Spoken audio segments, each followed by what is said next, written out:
बात सियासत की।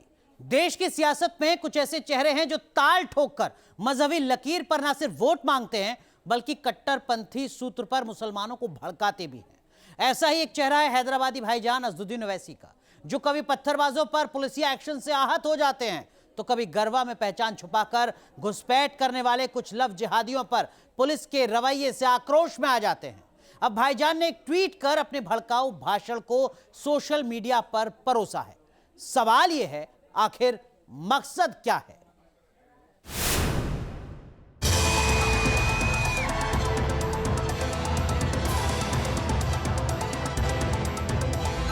कब तक हमारे मुकद्दर के फैसले कोई कांग्रेस और बीजेपी करेगी?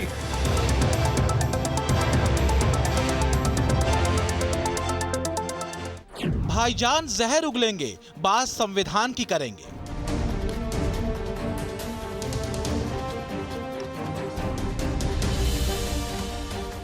मजहबी नफरत बांटेंगे, पत्ते अमन चैन के फेंटेंगे।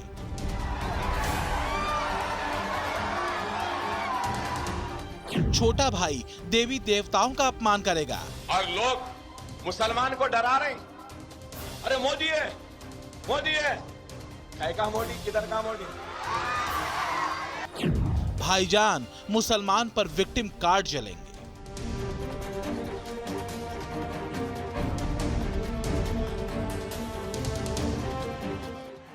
दिखाने के दांत और खाने के और।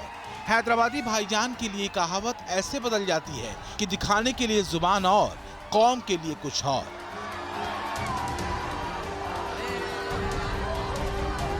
ओवैसी खानदान की पूरी पॉलिटिक्स मजहबी अलगाववाद और कट्टरपन के उसी ताने बाने पर कसी गई है, जहां से एक रास्ता मजहबी उन्माद और फसाद तक जाता है और दूसरा हिंदुओं के खिलाफ कौम को एकजुट करने और भड़काने में।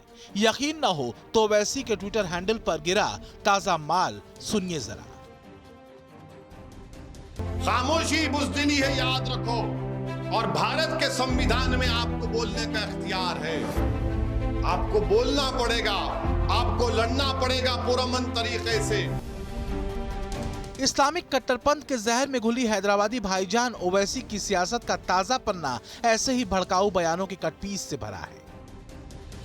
दरअसल भाईजान चिढ़े हुए हैं इस बात से कि नवरात्र में गुजरात के खेड़ा में गरबा के दौरान मुसलमानों के पत्थरबाजी के बाद उनके खिलाफ पुलिस ने कार्रवाई क्यों की। भाईजान ने भड़कते हुए और भड़काते हुए वीडियो के साथ एक ट्वीट किया। उन्होंने लिखा, हर दिन और ज्यादा प्रमाण मिलता है भीड़ के रेडिकलाइज्ड होने का। पुलिस द्वारा सजा और भीड़ के सामने हिंसा सामान्य बात हो चुकी है।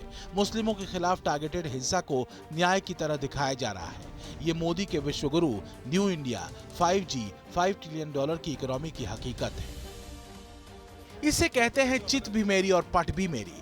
और सच ये है कि इस लकीर पर आज से नहीं बल्कि जिन्ना के जमाने से कौम को ओवैसी जैसे नेता काम पर लगाते रहे हैं, जिसके पीछे मकसद होता है मजहबी उन्माद फैलाना, मुसलमानों को भड़काना, उन्हें पुलिस के खिलाफ उकसाना, रिएक्ट करने के लिए कहना, पुलिस कार्रवाई करे तो खुद को विक्टिम बताना और सियासी बखेड़ा खड़ा करना। मुसलमानों के नेता बने ताकि आप मुसलमानों के कायद बने, ताकि आप मुसलमानों के लीडर बने। कब तक हमारे मुकद्दर के फैसले कोई कांग्रेस और बीजेपी करेगी? जो ओवैसी इस्लाम के नाम पर देश भर में भागते हुए अपनी सियासी जमीन नापते रहे हैं, उनकी नफरती सियासत को इसी साल उत्तर प्रदेश में गच्चा मिला है और वोटर्स ने ओवैसी का बोरिया बिस्तर बांधकर प्रदेश के बाहर फेंक दिया है। लेकिन जहर उगलने की फितरत से ओवैसी बाज नहीं आने वाले। दरअसल विश्व अमन ओवैसी ब्रांड की यूएसपी रही है। हिंदुस्तान हम 25 करोड़ है ना, तुम 100 करोड़ है ना, ठीक है,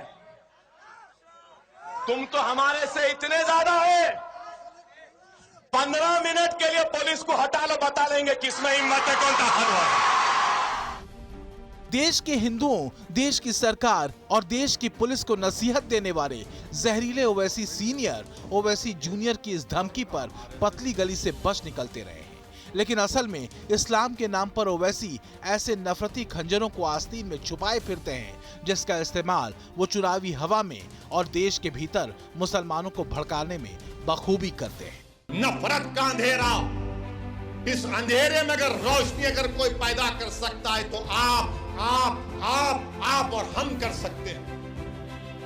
आप एक चिराग जलाओ अपनी सियासी ताकत का, एक चिराग जलाओ। ओवैसी की मजहबी राजनीति दरअसल देश के भीतर जिन्ना की राजनीतिक लकीर पर चलती दिखती है, जिसमें सरकार के हर फैसले को मुसलमानों के नजरिए से देखने, समझाने और उन्हें भड़काने की कवायद दिखती। फिर चाहे वो पीएफआई पर बैन का मसला हो जिसे ओवैसी ने गलत ठहराया, राम मंदिर पर आए फैसले को लेकर सुप्रीम कोर्ट पर सवाल उठाना हो, ज्ञानवापी मुद्दे पर सीधे कोर्ट पर आक्षेप लगाना हो, या फिर योगी सरकार के मदरसों के सर्वे को मिनी एनआरसी कहकर मुसलमानों को भड़काना हो, ओवैसी की कोशिश हर मुद्दे पर मुसलमानों को सड़कों पर लाने की रही है।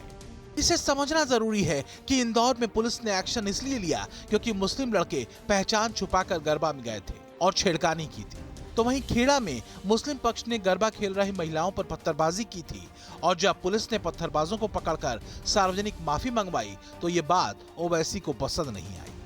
ओवैसी साहब का एजेंडा एक ही होता है, उन्हें अमन और चैन पसंद नहीं है।